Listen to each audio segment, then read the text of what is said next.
Hi, I'm Mark Powers for This Old House. Crown molding is a classic home upgrade with a big impact, but it's also the DIY project that frustrates homeowners the most because of the careful carpentry that's needed to make the perfect corners and joints.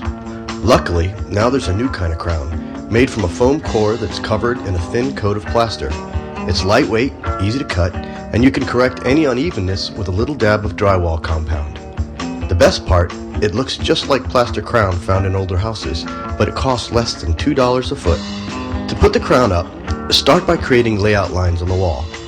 It's more important for the molding to look straight relative to the things around it than for it to be perfectly level. So hold up a piece of molding above a door casing or window casing, then adjust it until it looks even with the casing. Make a mark there so you know how to line up the molding when you go to install it. Cut the molding by placing it in a miter box upside down and braced against the box at an angle. Imagine that it's fitted against the ceiling and the wall.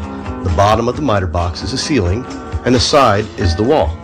Use a handsaw to cut the molding at a 45-degree angle for corner joints.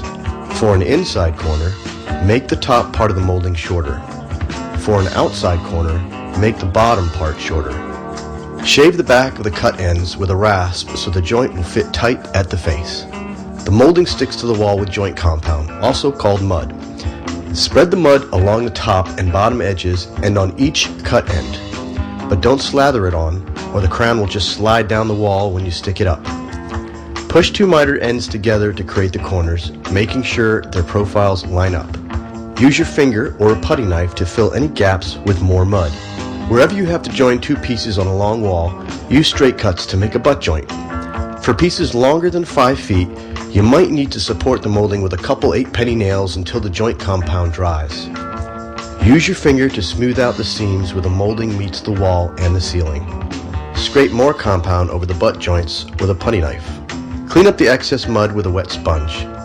Don't remove too much compound. It shrinks as it dries, so the seams could end up indented. Instead, leaving the compound a little proud of the joint. Once it's dry, sand it down with 150 grit sandpaper until the joints disappear. Mask off the walls before you paint, then prime and paint the molding to match the other trim in the room. Remove the tape before the paint dries.